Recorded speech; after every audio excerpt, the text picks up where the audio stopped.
ॐ तव कथामृतं तप्तजीवनं कविभिरीडितं कल्मषापहं श्रवणमङ्गलं श्रीमदादतं भुवि गृह्णन्ति ये भूरिदा जनाः। श्री रामकृष्ण कथामृत पर આપણે જે 228 ચર્ચાઓ કરી છે તેમાં આપણે જોયું કે કેવી રીતે શ્રી રામકૃષ્ણ દેવના સ્પર્શમાં માસ્ટર મહાશય મહેન્દ્રનાથ ગુપ્તમાં આવે છે, એમને નવું જીવન મળે છે। તેઓ આત્મહત્યાના ઈરાદાથી નીકળ્યા હતા। આકસ્મિક રીતે શ્રી રામકૃષ્ણ દેવ સાથે મુલાકાત થાય છે, તેઓ બચી જાય છે, એમને નવું જીવન મળે છે। અને પછી જે કંઈ વાર્તાલાપો શ્રી રામકૃષ્ણ દેવના ભક્તો સાથે થાય છે એ પોતાની ડાયરીમાં લખી રાખે છે, અને એ જ ડાયરી રામકૃષ્ણ કથામૃત પુસ્તક આકારે પ્રકટ થાય છે। અને કેવી રીતે આ પુસ્તક દેશ વિદેશની વિભિન્ન ભાષાઓમાં પ્રકાશિત થઈ છે, જેની લાખો પ્રતો વેચાઈ ગઈ છે, અને લાખો લોકોને આજે શાંતિનું સિંચન એ પુસ્તક કરી રહ્યું છે। કેટલાય લોકોને આત્મહત્યામાંથી બચાવ્યા છે, કેટલાય લોકોના જીવનમાં શાંતિનું અમૃતનું સિંચન આ પુસ્તક કરી રહ્યું છે। અને આ જે કથામૃતનો જાદુ પ્રસરી રહ્યો છે, એ જાદુની પાછળના જે જાદુગર શ્રી રામકૃષ્ણ સ્વયં પોતે જ છે, કેમ કે તેમણે જ માસ્ટર મહાશય મહેન્દ્રનાથ ગુપ્ત મને જાણે કે આ મહાન કાર્ય માટે નિયુક્ત કર્યા હતા।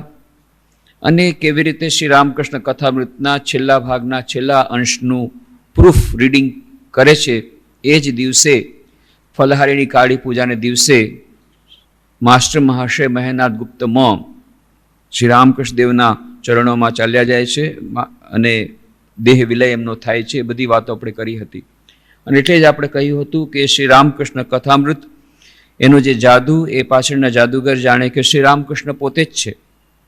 અને એટલે જ આપણને લાગે છે જાણે શ્રી રામકૃષ્ણ દેવ કથામૃત જ્યારે આપણે વાંચીએ છીએ ત્યારે એમ લાગે છે જાણે શ્રી રામકૃષ્ણ દેવ આપણી સાથે વાતો કરી રહ્યા છે। એમની સૂક્ષ્મ ઉપસ્થિતિનું પણ ભાન આપણને થાય છે। એ જ રામકૃષ્ણ કથામૃતની ખૂબી છે।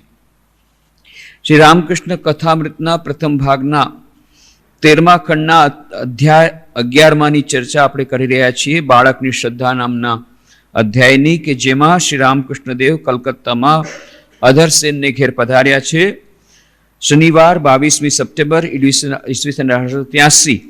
અને ઘણી બધી વાતો થઈ રહી છે, એ બધી વાતોની ચર્ચા આપણે કરી હતી। ને જે છેલ્લી વાત જેની ચર્ચા આપણે કરી રહ્યા હતા કે જ્યારે શ્રી રામકૃષ્ણ દેવ કહે છે કે શ્રદ્ધાની બહુ આવશ્યકતા છે, શ્રી રામકૃષ્ણ કહે છે કે સાચી શ્રદ્ધા વડે જ ઈશ્વરને પામી શકાય, અને બધામાં શ્રદ્ધા રાખીએ એથી વધારે જલ્દી થાય।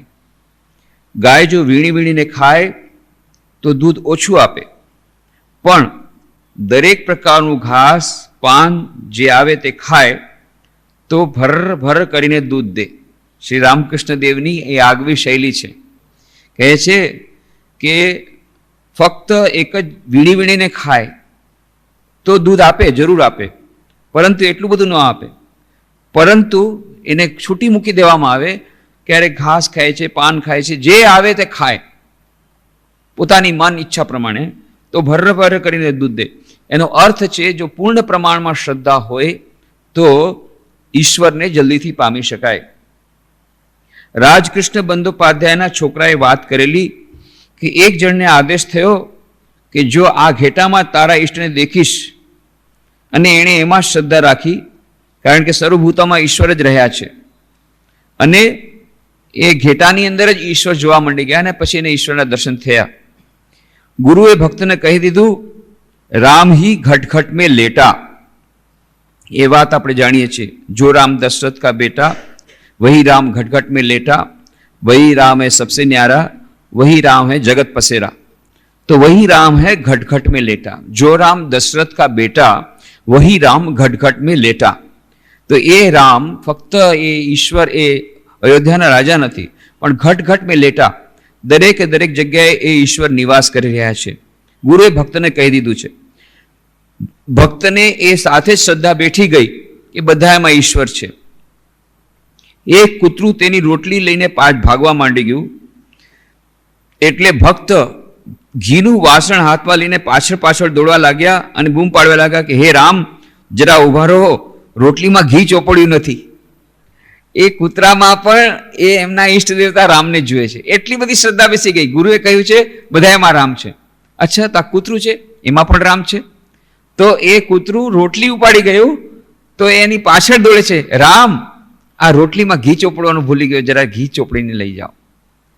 કેવી ઉચ્ચ સ્થિતિ હશે. એકવાર ગુરુએ કહ્યું બસ, દરેકે દરેકમાં રામને જુએ છે. એ એવા એક ભક્ત થઈ ગયા શેગાંવમાં, એમના નામે એન્જિનિયરિંગ કોલેજ છે, શેગાંવ એન્જિનિયરિંગ કોલેજ. મહાન ભક્ત થઈ ગયા. એ આવી રીતે બધામાં ઈશ્વરને જોતા.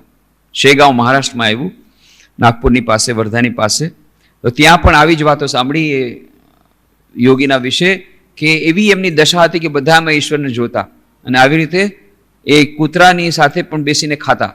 શ્રી રામકૃષ્ણ દેવના જીવનમાં પણ આવે છે કે એવી રીતે કોઈ પરમહંસ મહાત્મા આવ્યા હતા અને પછી એમણે રુદુને કહ્યું, જો રુદુ આની પરમહંસ અવસ્થા થઈ છે. અને પછી રુદુ એમની પાછળ ગયા પણ એ પરમહંસ મહાશય ભાગી ગયા અને પછી પથરા નાખ્યા જેથી હૃદય એની પાસે ન આવી શકે. પણ છેલ્લે એમણે કહ્યું કે જો જ્યારે આ ગટરનું પાણી અને ગંગાનું પાણી બંને વચ્ચે કોઈ ભેદ તમારા મનમાં ન રહે ત્યારે જાણજે કે તમને પરમહંસ અવસ્થા થઈ છે. એટલે કે દરેકમાં ઈશ્વર દેખાય છે, કોઈ પણ જાતનું અંતર દેખાતું નથી. આ અત્યંત ઉચ્ચ અવસ્થા. પણ એ શ્રદ્ધાને પરિણામે આમ આવ્યું કે દરેકમાં ઈશ્વર જુએ છે. એ પવારી બાબાની વાત આપણે કરી હતી. પવારી બાબા દરેકમાં ઈશ્વરને જોતા. હમણાં થોડા મહિના પહેલા જ ત્યાં ગાજીપુર જવાનું થયું. શ્રી સ્વામી વિવેકાનંદ તો એમની પાસે દીક્ષા લેવા ચાહતા હતા, પણ શ્રી રામકૃષ્ણ દેવનું દરરોજ દર્શન થતું અને ઊભા રહેતા ચૂપચાપ, જાણે એમને ગમતું નથી. એટલે પછી સ્વામી વિવેકાનંદે એ પવારી બાબા પાસેથી રાજયોગની વિદ્યાની શિક્ષા લેવાનું માંડી વાળ્યું. પણ અત્યંત પ્રભાવિત થઈ ગયા હતા અને પવારી બાબા પર એમણે સ્વામી વિવેકાનંદ લેખ પણ લખ્યો છે. એ પવારી બાબા જે ગાજીપુરમાં રહેતા ત્યાં થોડા મહિના પહેલા જવાનું થયું. હજી પણ એ દિવાલ છે, જે દિવાલની વાત સ્વામી વિવેકાનંદ કરે, ઊંચી દિવાલ જે ગિરીશ કહે છે કે એક રાતમાં એમણે પોતે એકલા હાથે બનાવી. ફક્ત એમણે કહ્યું કે તમે માટી રાખી જાઓ દાસને માટે, પોતાને દાસ કહીને બોલાવતા, દાસ કે લીએ મિટ્ટી રખ દેના, બસ બીજે દિવસે આખી દિવાલ બનાવી દીધી. અને કોઈ પણ એ બધામાં ઈશ્વરને જોતા. એકવાર એક ઉંદર એમની શરણમાં આવ્યો, કારણ કે એમની પાછળ સાપ હતો. એટલે ઉંદરને એમણે પોતાની જોટા હતી એની અંદર છુપાવી દીધો. એટલે સાપ દરરોજ એમની સાથે રમતો. સાપ, ઉંદર, બિલાડી બધા એક સાથે એમની સાથે રહેતા. એ ગુફામાં રહેતા હતા, બહાર નહોતા આવતા. એનું નામ પવારી બાબા એટલા માટે પડ્યું કારણ કે પવનનો આહાર કરતા એમ કહેતા. ઘણા દિવસો સુધી કોઈ આહાર નહોતા લેતા, એટલે એને પવનના આહાર ઉપર રહે છે એટલા નામ પવારી બાબા રાખવામાં આવ્યું હતું. એ અત્યંત ઉચ્ચ કોટીના સાધક. તો એમની પાસે ખરેખર હિંસક પશુ પણ શાંત થઈ જતા અને એ હિંસક નાગ પણ કંઈ કરતો નહીં, એની બાજુમાં રહેતો અને બાજુમાં બધા સાથે રહેતા. પણ તે દિવસે પેલા નાગને ગુસ્સો આવ્યો કારણ કે આ ઉંદર છુપાવી દીધો હતો, એટલે એમને કરડ્યા. પણ એમને કોઈને કંઈ કીધું નહીં. 2-3 દિવસ પછી એનું લોહી જોયું, આ બધું જોયું. બધા પછી તો બહાર નહોતા આવતા, જ્યારે દરવાજામાંથી જ અંદરથી પુકારતા હતા ત્યારે એને ખબર પડી લોકોને કે આ શું થઈ ગયું, આટલું બધું લોહી નીકળે છે, આ બધું શું થઈ ગયું. તો પવારી બાબા હસતા હસતા કહ્યું, a messenger came from my beloved and kissed me. મારા પ્રિયતમનો સંદેશવાહક આવ્યો હતો અને મને ચુંબન કરીને ચાલ્યો ગયો. એમને બધામાં પોતાના પરમ પ્રેમાસ્પદ ઈશ્વર જ દેખાય છે, દરેક જગ્યાએ, કોઈ પણ, કોઈનામાં પણ. અને એની જ વિશે વાત છે કે એક ચોર આવ્યો હતો અને ચોર એમના તો એ રામાનુજાચાર્યના શ્રી સંપ્રદાયના સાધક હતા, એમના કાકા. એટલે એમણે પણ એ જ પૂજા ચલાવી. જોકે એ પણ અદ્વૈત વેદાંત સુધીની એમની સ્થિતિ થઈ ગઈ હતી. તેમ છતાં તો બહુ સુંદર રીતે મૂર્તિને શણગાર કરતા, એના માટે ઘરેણા બનાવતા. પોતે મહાન કલાકાર હતા, મહાન આર્ટિસ્ટ હતા, મહાન શિલ્પકાર હતા, એ બધું બનાવતા. તો એ ઘરેણા અને બધા વાસણો ને એ બધું હતું. તો એક દિવસે રાતના જોયું કે એ ઊંચી દિવાલમાંથી પણ એ ચોર અંદર આવી ગયો અને એ બધા વાસણો અને જે આભૂષણો, શણગારવાના આભૂષણો એ બધું લઈ અને પોટલું લઈ અને કરતો હતો. ત્યાં તો એમને લાગ્યું કે ભવારી બાપા જાગ્યા છે, એટલે ભાગ્યો પોટલું મૂકીને, ડરી ગયો કે હવે પવારી બાબા તો જાગી ગયા. અને આ તરફ પવારી બાબા આખું પોટલું માથે ઉપાડી અને એમની પાછળ ભાગ્યા. હવે પેલો તો દોડે છે કે હવે આજે ખતમ થઈ ગયો, હવે મને પકડશે એટલે મને મારી જ નાખશે. એટલે ચોર તો દોડા માંડી, પણ પવારી બાબા તો યોગી પુરુષ, કેટલે દૂર સુધી દોડે, 2-3 માઇલ દોડ્યો હશે. ત્યાં તો પવારી બાબાને પકડી પાડ્યો અને પછી એના ચરણમાં પોટલું મૂકીને કીધું, પ્રભુ તમે મારે દ્વારે આવ્યા, કૃપા કરી અને આ બાલ મૂકીને તમે જાઓ, એ કઈ શોભે? પ્રભુ આ તો તમારું છે, લઈ જાઓ. પેલો ચોર તો આશ્ચર્યચકિત થઈ ગયો. એને એમ હતું કે મારશે, મેથી પાક જમાડશે, એને બદલે આ પોટલું મૂકવા માટે આવ્યા આટલે દૂર દોડીને અને કહે છે આ તો આપનું છે પ્રભુ, કૃપા કરી મારે દ્વારે આવ્યા અને આ મૂકીને જાઓ છો, પ્રભુ આ તો તમારું છે, લઈ જાઓ. ચોરનું હૃદય પરિવર્તન થઈ ગયું. પાછળથી સ્વામી વિવેકાનંદે હિમાલયમાં જ્યારે હિમાલયની યાત્રા કરતા હતા ત્યારે એક સાધુ સાથે બહુ સરસ વાતો થતી હતી ને, એ સંન્યાસી પછી વાત કરી. ત્યારે વાત કરતા કરતા એમણે કહ્યું કે હું તો પવારી બાબાને ત્યાં ગયો હતો. કે પવારી બાબાની તમારી વાતો બધી ખબર છે? કે હા બધી ખબર છે. કે ચોર એક આવ્યો હતો અને પછી આવી રીતે પવારી બાબાની પાછળ દોડ્યા, એ વાત યાદ? હા, એ મેં વાત ત્યાં સાંભળી છે. તો કે હું જે ચોર છું હું જે ચોર છું. એટલો બધો પ્રભાવ પડ્યો, મહાન સંત થઈ ગયા, સાધુ થઈ ગયા અને હિમાલયમાં રહેતા હતા. સ્વામી વિવેકાનંદ પાછળથી એ સાધુની સાથે ભેટ પણ થઈ ગઈ. ચોર સાધુ જેણે ચોરી કરી હતી, પણ એ પરિવર્તન થઈ ગયું. પણ એ બધામાં એવી શ્રદ્ધા બેસી ગઈ, ગુરુએ કહ્યું છે દરેકમાં ઈશ્વર છે, તે દરેકમાં ઈશ્વરને જુએ છે. વળી કૃષ્ણ કિશોરનો સો વિશ્વાસ, તે કહેતો કે ઓમ કૃષ્ણ ઓમ રામ એ ઉચ્ચાર કરીએ કરોડો સંધ્યાનું ફળ મળે. વળી કૃષ્ણ કિશોર મને છાનોમાનો કહેતો કે કોઈને કહેશોમાં સંધ્યા બંધ્યા ગમતી નથી, મને એ પ્રમાણે થાય. માં દેખાડી આપે કે એ પોતે જ બધું થઈ રહેલ છે. જાઓ તળા તરફ શૌચ જઈને પંચવટી તરફ આવી રહ્યો છું, જોઉં છું તો એક સાથે કૂતરું આવે છે. ત્યારે પંચવટી પાસે એકવાર ઊભો રહ્યો, એમ ધારીને કે માં જો આની મારફત કંઈ બોલાવે તો. શ્રી રામકૃષ્ણનો પણ એવો વિશ્વાસ હતો કે દરેકમાં ઈશ્વર છે, કોના મોઢામાંથી માં બોલાવશે. તો રામકૃષ્ણદેવ પણ એવું જ શ્રદ્ધા રાખતા હતા. એ વિચાર કરે છે, રાહ જુએ છે, કદાચ કૂતરાના મોઢેથી માં કંઈ સંદેશો આપે. એટલે તમે જેમ કહ્યું તેમ શ્રદ્ધાથી બધું મળે. ઈશાન, પરંતુ અમે તો ગૃહસ્થાશ્રમમાં રહ્યા છીએ શ્રી રામકૃષ્ણ, તેનો વાંધો નહીં. ઈશ્વરની કૃપા થાય તો અસંભવિત પણ સંભવિત થઈ જાય. રામપ્રસાદે ગીતમાં ગાયું છે, આ સંસાર છે ભ્રમની રચના. બહુ એક ગીત છે રામપ્રસાદનું, બહુ સુંદર ગીત, કે આ સંસાર ભ્રમની રચના છે. તેનો એક જણે ઉત્તર આપેલો કે આ સંસાર છે મજાની કુટીર. ભ્રમની રચનાથી આ તો મજાની કુટીર છે, મજાની કુટીર, મજાની કુટીર.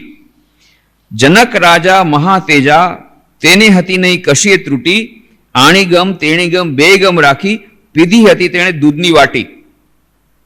બહુ સુંદર કહે છે, એ સંસાર મજાર કુટી, આ મજાની કુટી છે, એ ભ્રમની રચના નથી પણ મજાની કુટી છે.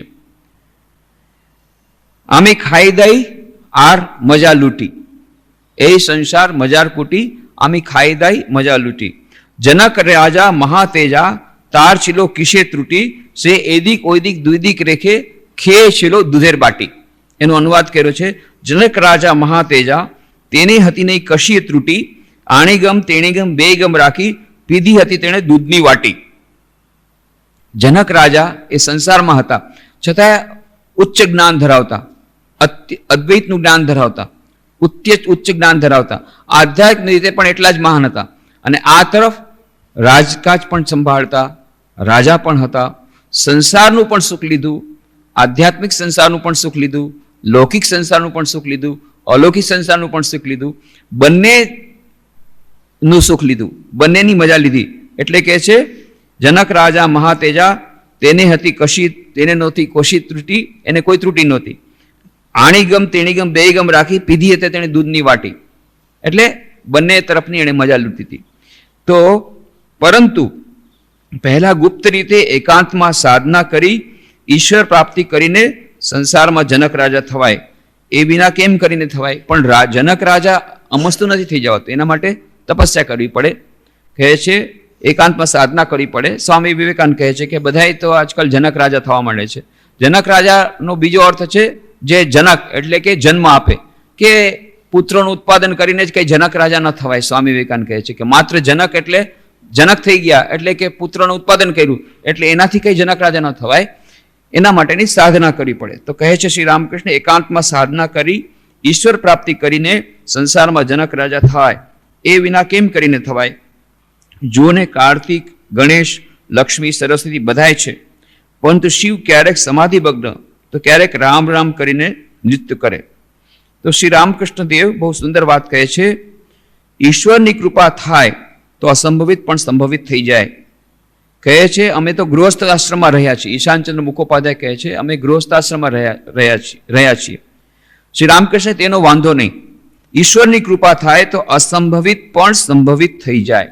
એક બહુ મોટી વાત શ્રી રામકૃષ્ણ કરે છે, અત્યંત મહત્વપૂર્ણ વાત, કે ઈશ્વરની કૃપાથી અસંભવિત પણ સંભવિત થઈ જાય. ગૃહસ્થાશ્રમમાં ઈશ્વર પ્રાપ્તિ અત્યંત કઠિન લાગે છે, જાણે અસંભવિત, એ પણ સંભવિત થઈ જાય. ગૃહસ્થાશ્રમમાં રહીને પણ ઈશ્વરની પ્રાપ્તિ થઈ જાય, પણ અનાસક્તિપૂર્વક સંસાર કરવો જોઈએ. જેમ શ્રી રામકૃષ્ણ વારંવાર કહે છે, આની પહેલા પણ આપણે કહ્યું હતું કે જો પાણીમાં નાવ રહે તો વાંધો નથી, પણ નાવમાં પાણી આવે તો નાવ ડૂબી જશે. તમે સંસારમાં રહો એમાં વાંધો નથી, પણ સંસારની આસક્તિ તમારા મનમાં રહેશે તો તમે ડૂબી જશો. એટલે કે આ અનાસક્તિપૂર્વક સંસાર કરો તો સંસારમાં રહેતા રહેતા, ગૃહસ્થાશ્રમમાં રહેતા રહેતા પણ અશક્ય કાર્ય શક્ય થઈ જાય, એટલે કે ઈશ્વરની પ્રાપ્તિ થઈ શકે. તો ગૃહસ્થાશ્રમમાં રહીને પણ ઈશ્વરની પ્રાપ્તિ થઈ શકે, આ વાત ખાસ સમજવા જેવી છે. કેમ કે 99.99% લોકો તો ગૃહસ્થાશ્રમમાં છે, 99% વધારે લોકો ગૃહસ્થાશ્રમમાં છે. સંન્યાસ આશ્રમ તો બહુ ઓછા લોકો લે છે. હવે એ લોકો બધા શું ડિક્લેર કરી દે છે કે અમારા દ્વારા તો ઈશ્વર પ્રાપ્તિ થશે નહીં, એ તમે લોકો કરો, અમે લોકો તો સંસારમાં છીએ, અમે તો ભાઈ તમે શું કરો છો, અમે તો ગૃહસ્થ છીએ, સંસારમાં છીએ, સંસારના જમેલા છે. એનો કહેવાનો અર્થ છે આડકતરી રીતે અમને એક્ઝેમ્પશન આપી દો, આધ્યાત્મિક જીવનમાંથી અમને એક્ઝેમ્પશન આપી દો, તમે લોકો સાધના કરો, અમે તો અહીંયા બસ લગ્ન કરશું, બાળકો કરશું, બીજાના લગ્નમાં જાશું, ફટાકડા ફોડશું, દિવાળી કરશું, આ ઉજવશું, અમારા માટે આ કામ, તમે લોકો સાધના કરો. અમારાથી આ નહીં થાય, કે અમે તો સંસારના જમેલામાં ફસાયેલા છીએ, અમે તો સંસારી છીએ. મોઢું બગાડીને કહે છે અમે સંસારી છીએ, અમે તો ગૃહસ્થ છીએ, અમારાથી શું આ સાધના થશે? આ ઈશ્વર વિશ્વર એ બધું આધ્યાત્મિક સાધના બધું તમારા લોકો માટે છે. એટલે 99.99% લોકો એ લોકો વોકઆઉટ કરી દે છે કે અમારે રમવું જ નથી, આધ્યાત્મિક જીવનમાં જવું જ નથી. કેમ? આ અમારું નથી કામ, એ તો તમારા લોકોનું કામ. અમે તો ભાઈ સંસારી છીએ, એનો અર્થ છે અમે તો સંસારના જમેલામાં છીએ, એટલે કે ગૃહસ્થાશ્રમમાં છીએ, એટલે કે અમને એક્ઝેમ્પશન આપો, અમે સાધના નહીં કરીએ, અમારે ઈશ્વર સાથે લાગે વળગે નહીં, એ બધું તમારું. એ વાત શ્રી રામકૃષ્ણ કહે છે ના, ગૃહસ્થોનું પણ કર્તવ્ય ઈશ્વર પ્રાપ્તિ છે, એમનું પણ જીવનનું લક્ષ્ય ઈશ્વર પ્રાપ્તિ છે. ગૃહસ્થાશ્રમમાં રહીને પણ ઈશ્વર પ્રાપ્તિ થઈ શકે, પણ સાધના કરવી પડે. સાધનામાંથી એક્ઝેમ્પશન નહીં મળે, પણ એની સાધના અલગ છે. કાર્ય કરતા કરતા કરતા પણ એ ભગવાનનું કામ છે. ભગવાન આ મારો સંસાર નથી, ભગવાન તમારો સંસાર છે. તમે મને સંસારમાં રાખ્યા છે, તમે મને સંસારમાં રાખ્યો છે, તમે મને સંસારમાં રાખી છે, તમારો સંસાર છે, તમારું કામ કરું છું. એ ભાવ લાવી અને સાથે સાથે સાધના, આધ્યાત્મિક સાધના કરી અને સંસાર આશ્રમમાં રહીને પણ ઈશ્વરની પ્રાપ્તિ થઈ શકે છે. મોટા ભાગના લોકો આ સ્વીકારવા તૈયાર નથી, અને એટલા જ માટે એ લોકો જ્યારે સ્વીકારવા તૈયાર નથી તો પછી ક્યાંથી થાય? પોતે પહેલેથી જ કહી દે છે કે અમે રમત જ નથી રમવાના, પહેલેથી જ કહે છે રમત નહીં રમ. કેમ? કારણ કે અમે હારવાના છીએ, એમને ખબર છે, એટલા માટે રમત નહીં રમીએ. અરે પણ તમે રમત રમો તો ખરા, કદાચ જીતી પણ જાઓ, અશક્ય પણ કાર્ય શક્ય થઈ શકે ઈશ્વરની કૃપાથી. કે ના ના, હવે અમે સંસારમાં છીએ એટલે અમારું એક જ કામ છે, સંસારમાં રચ્યા પચ્યા રહ્યો અને બસ ખાઓ પીઓ મજા કરો અને પછી મરી જાઓ, બસ. એ બાકી ઈશ્વરની સાધના એ બધું અમારાથી નહીં થાય. કેમ? અમે સંસારમાં છીએ, સંસારના જમેલામાં છીએ. જુઓ ને, અમે તો ગૃહ શાસન કરી લીધો એટલે હવે અમને આ બધી સાધનામાંથી અમને એક્ઝેમ્પશન આપી દો. એક જાતનો આડકતરી રીતે આ આપણો આ જે નિરાશાનો, હતાશાનો ભાવ છે, એ ભાવ નૈરાશ્ય ભાવ શ્રી રામકૃષ્ણ ક્યારે પસંદ નહોતા કરતા કે નહીં, ગૃહસ્થાશ્રમમાં રહીને પણ ઈશ્વરની પ્રાપ્તિ થઈ શકે. રામકૃષ્ણ મઠ અને મિશનના અધ્યક્ષ મહારાજ સ્વામી રંગનાથાજી મહારાજનું બહુ સુંદર પુસ્તક છે ગૃહસ્થ અને આધ્યાત્મિક જીવન. એમણા શરૂઆતમાં જ આ વાત કરી છે કે જેટલા લોકો ગૃહસ્થ મને મળે એ પહેલાં જ મને કહે કે અમે તો ગૃહસ્થ છીએ, અમે તો સંસારના જમેલામાં ફસાયેલા છીએ, અમારા દ્વારા તો કાંઈ થશે નહીં, એટલે તમે અમારા વતી કરો, તમે અમારા વતી ભજન કરો, તમે અમારા વતી સાધના કરો, તમે અમારા વતી ભગવાન નામ લ્યો, અમે બસ આવી અને એકવાર પ્રણામ કરશું, તમે બાકી બધું અમારા વતી તમે કરો. આ છે જે એસ્કેપિઝમ, પલાયનવાદ. એ શ્રીરામ એ સ્વામી રંગનાથન કે એ બરાબર નથી. ગૃહસ્થ આશ્રમમાં જે લોકો રહે છે એ લોકોએ પહેલી વાત તો પોતાના ગૌરવ સમજવું જોઈએ કે આ ચારે આશ્રમમાં સૌથી મહાન આશ્રમ છે ગૃહસ્થ આશ્રમ. કેમ? સંન્યાસીઓ પણ ગૃહસ્થ આશ્રમના માધ્યમથી જ આવે છે, આકાશમાંથી ટપકતા નથી. નંબર 1. નંબર 2, આ સંન્યાસીઓને પણ એનું ફક્ત ઉત્પત્તિ નહીં પણ એનું લાલન પાલન, એ લોકોનું જે ભરણ પોષણ પણ ગૃહસ્થો જ કરે છે. ત્રીજું, સમાજમાં જે ધર્મ ટકાવી રાખે છે એ પણ ગૃહસ્થોના ધન દ્વારા અને ગૃહસ્થોની કૃતિઓ દ્વારા, ગૃહસ્થોના કાર્ય દ્વારા થાય છે. એટલે ગૃહસ્થે તો પોતાની જાતને બહુ મહાન માનવું જોઈએ. એક સમાનની ભાવના હોવી જોઈએ કે નહીં, અમે ગૃહસ્થ છીએ, અમારા દ્વારા સમાજ ટકી રહ્યો છે, અમારા દ્વારા સંસાર ટકી રહ્યો છે, અમારા દ્વારા બધું થાય છે. આ એક ગૌરવની ભાવના હોવી જોઈએ. હીન ભાવના ક્યારેય ન રાખવી જોઈએ કે અમે તો ગૃહસ્થ છીએ, આ સંસારમાં જમેલામાં ફસાયેલા છીએ એટલે અમારા દ્વારા કંઈ નહીં થાય. નહીં. અને બીજી વાત છે કે ગૃહસ્થ, મોટાભાગના લોકો માટે ગૃહસ્થાશ્રમ is the shortest and the safest path for God realization. ઈશ્વરની પ્રાપ્તિ માટે મોટાભાગના લોકો માટે લાઇન ઓફ લીસ્ટ રેઝિસ્ટન્સ એક રસ્તો એવો છે કે જેમાં ઓછામાં ઓછા ભયાનક સ્થાનો રહેલા છે. એ જે માર્ગ છે તીક્ષ્ણ ધાર ઉપર ચાલવા જેવો છે. ક્ષુરસ્થ ધારા નિશિતા દુર્ત્યા દુર્ગમ પતત કવ્યો વદંતી. ઈશ્વરની પ્રાપ્તિનો માર્ગ એટલો તીક્ષ્ણ અને ધારવાળો, તીક્ષ્ણ ધાર પર ચાલવા જેવો કઠિન છે. પરંતુ જે ભયાનક માર્ગ સંન્યાસનો છે એના કરતાં ઓછો ભયાનક માર્ગ છે ગૃહસ્થાશ્રમનો. ભલે એમાં પણ એક બીજી જાતની ડિફિકલ્ટીઝ રહેલી છે પરંતુ એના કરતાં ઓછો ભયાનક છે. Line of least resistance. મોટા ભાગના લોકો માટે સાયકોલોજીકલી આ બંધ બેસતો માર્ગ છે કે જેમાં એ ઈશ્વરની પ્રાપ્તિ કરી શકે. એટલે શ્રી રામકૃષ્ણ શું કહે છે? ગૃહસ્થાશ્રમમાં રહીને પણ ઈશ્વરની પ્રાપ્તિ થઈ શકે. કેટલાક લોકો કહે છે અસંભવ છે, ત્યારે શ્રી રામકૃષ્ણ કહે છે અરે ઈશ્વરની કૃપાથી અસંભવ પણ સંભવ થઈ જાય. ગમે એવું અશક્ય કાર્ય ભગવાન માટે કઈ અશક્ય નથી. શક્ય આપણને એમ લાગતું હોય કદાચ અમારા માટે અશક્ય છે, કદાચ બની શકે છે કે કોઈકને એમ લાગતું હોય કે ભાઈ અમારા માટે આ કાર્ય અશક્ય છે. ઠીક છે, તમારા માટે અશક્ય છે, પરંતુ ઈશ્વર માટે કોઈ પણ કાર્ય અશક્ય નથી. તો ઈશ્વરને પ્રાર્થના કરવાથી ઈશ્વરની કૃપાથી અશક્ય કાર્ય પણ શક્ય બની શકે. એના કેટલા બધા ઉદાહરણો છે. ગમે એવું કાર્ય અશક્ય હોય, ગૃહસ્થાશ્રમમાં રહીને પણ ઈશ્વરની પ્રાપ્તિ થઈ શકે. તો પરંતુ અનાસક્તિપૂર્વક સંસાર કરવો પડે. શ્રી રામકૃષ્ણદેવ જેમ કહે છે કે નાવમાં પાણી આવશે તો નાવ ડૂબી જશે, આસક્તિ જો આવશે તો નાવ ડૂબી જશે. એટલે અનાસક્તિ જો લાવવા માટે થઈને દરેક વખતે એ ભાવ કે જે કંઈ કાર્ય છે એ ભગવાનનું છે. આ જે ગૃહસ્થાશ્રમમાં જે કંઈ રિલેશન્સ છે, જે સંબંધો છે એ પણ ભગવાનના છે, ભગવાનથી સંકળાયેલા છે. જે કંઈ કામ છે એ ભગવાનનું કામ છે. એ ગૃહસ્થાશ્રમ જે છે એ પણ ભગવાનનો જ છે.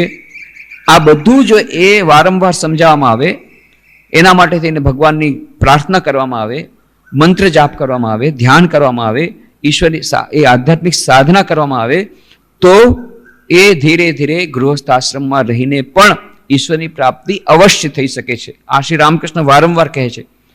બધાને નથી કહેતા કે દરેકને સંન્યાસી બની જવું પડશે.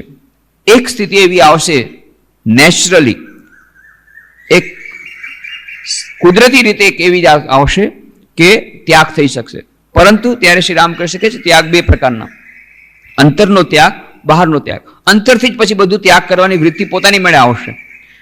એના માટે સાધના નહીં કરવી પડે, પોતાના મનથી જ એવી જાતનો વૈરાગ્ય આવશે કે ઈશ્વર સિવાય પછી કંઈ સારું લાગશે જ નહીં. એ પોતાના અંતરથી જ આવશે. પછી જોર કરીને એ લાવવો નહીં પડે. અને ત્યારે અંતરનો ત્યાગ અને પછી પોતાની મેળે બહારનો ત્યાગ, એ છેલ્લી અવસ્થા બ્રહ્મચર્ય, વાનપ્રસ્થ, ગૃહસ્થ, વાનપ્રસ્થ અને સંન્યાસ એ પોતાની મેળે આવશે. Through the line of least resistance, natural ડેવલપમેન્ટમાં આવશે. તો જે લોકોને અત્યારે ઈશ્વરે ગૃહસ્થાશ્રમમાં રાખ્યા છે એ લોકોએ ગૃહસ્થાશ્રમમાં પોતાનું કર્તવ્ય કરતા રહેવાથી ધીરે ધીરે ગૃહસ્થાશ્રમમાંથી નેક્સ્ટ આશ્રમ વાનપ્રસ્થ પોતાની મેળે આવી જશે. એમની સ્થિતિ એવી આવી જશે. ભલે પછી વાનપ્રસ્થ જંગલમાં જાય કે નહીં, ઘરમાં રહીને પણ એમને એવા લાગશે કે અમે વનમાં જ રહીએ છીએ. પરંતુ શ્રી રામકૃષ્ણ કહે છે એકાંતમાં ગુપ્ત રીતે સાધના કરવી પડે.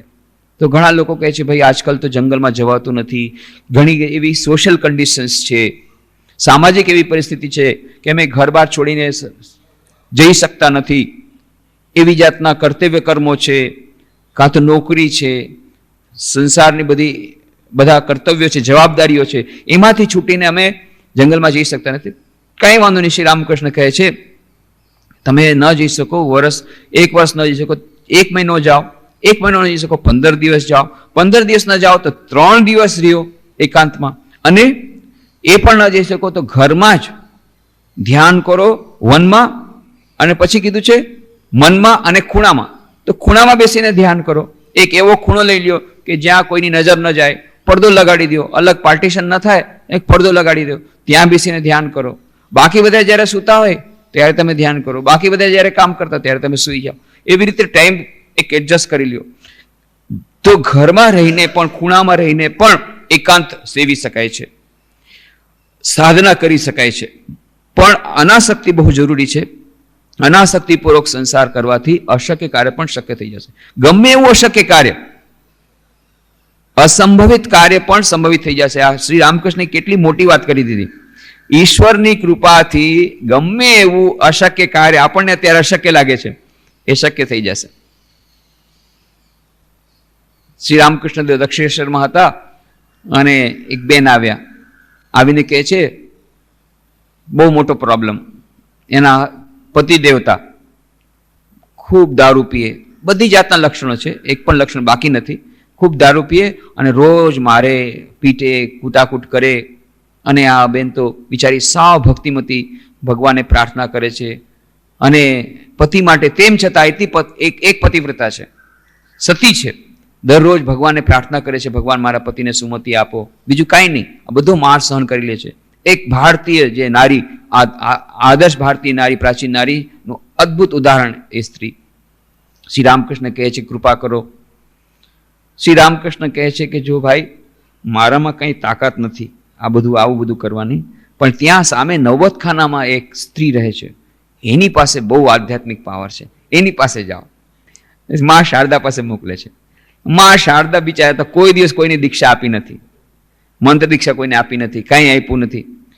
કે છે અરે આ રામકૃષ્ણ પરમહંસ એ જ બધાને દીક્ષા આપે છે, હું તો કાંઈ જાણતી નથી, હું પણ એમની પાસે દીક્ષા લઈને હું પણ એ જ પ્રમાણે સાધના કરું છું, એની પાસેથી દીક્ષા મળશે, તમે એની પાસે જાઓ, એ બધું કરી દેશે, તમારું ઠીક કરી દેશે. એ મહાન સંત છે, એની પાસે જ તમારે મંત્ર લેવો પડશે. એટલે બિચારા બેન પાછા રામકૃષ્ણ પાસે આવે છે. રામકૃષ્ણ અરે તમને ખબર નથી, બધું ચોરી છુપીને રાખી દીધું છે, તમને બતાવતા નથી, એ તમે એની પાસે જ મળશે. એટલે બિચારા પાછા શારદાદેવી પાસે આવે છે.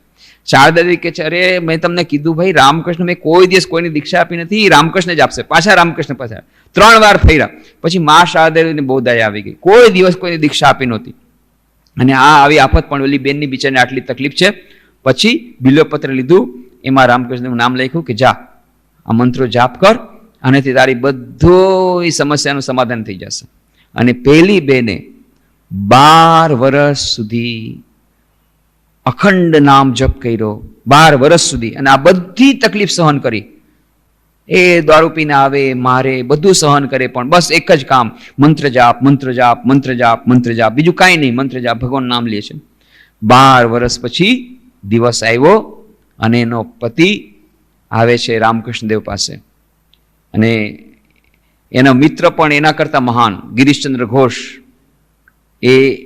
એમણે તો પોતે કીધું હતું કે મેં જેટલો દારૂ પીધો છે એ એક બોટલ ઉપર બીજી બોટલ ચડાવો તો માઉન્ટ કૈલાસની ઉપર વહી જાય. કવિ હતા એટલે એવી રીતે વાત કરતા હતા. એટલે પરંતુ રામકૃષ્ણદેવ જ્યારે પાસે બને આવ્યા ત્યારે રામ કરી શકો. કાલીપદ ઘોષ તો અમસ્તા મજાક કરતા હતા એકદમથી. હા શું વાત કરો છો, શું બ્રિટિશ લીકર છે?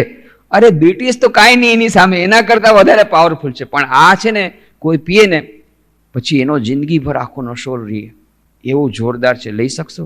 બસ મારે આવો જ દારૂ જોઈએ છે કે જેનો નશો આખી જિંદગી ચાલે. મેં બધાએ દારૂ પી લીધા પણ નથી બરાબર રહેતો નશો, થોડીક વાર પછી વયો જાય છે. બ્રિટિશ પણ લીધું, પણ તમારી પાસે આવો જો હોય તો બહુ સરસ કે તમે સહન કરી શકશો કે હા હા મને આવો જ દારૂ જોઈએ છે કે જે મને આખી જિંદગી નશો રહે એનો.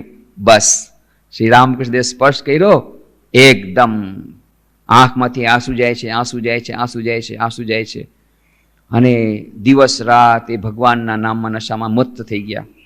રામકૃષ્ણદેવે કીધું તું 12 વર્ષ સુધી પોતાની પત્નીને રોવરાવીને પછી અહીંયા આવ્યો છે. 12 વર્ષ પોતાની પત્નીને રોવરાવીને અહીંયા આવ્યો છે. 12 વર્ષ સુધી મંત્ર જાપ કર્યો. એ કાલીપદ ઘોષની પત્ની હતા વિષ્ણુ પ્રિયાંગીની દેવી. 12 વર્ષ સુધી તપસ્યા કરી અને પછી આ કાલીપદ ઘોષ આવે છે.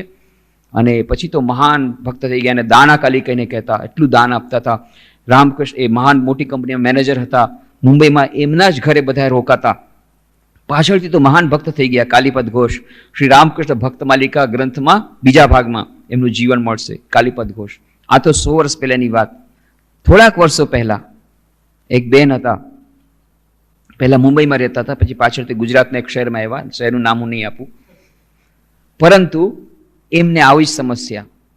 એમના પતિ એકદમ નાસ્તિક અને ભગવાનનું નામ સહન ન કરી શકે અને દારૂ પીએ અને બાકી બધા લક્ષણ હતા. અને આવીને મારપીટ કરે. અને આ બેને બસ મંત્ર જાપ, એ રામકૃષ્ણના ભક્ત હતા, રામકૃષ્ણનો મંત્ર જાપ કર્યા કરે, જાપ કર્યા કરે, જાપ કર્યા કરે. 10 વર્ષ સુધી જાપ કર્યા. અને પછી 10 વર્ષ પછી ભગવાને પ્રાર્થના સાંભળી. એવું અદ્ભુત પરિવર્તન થયું.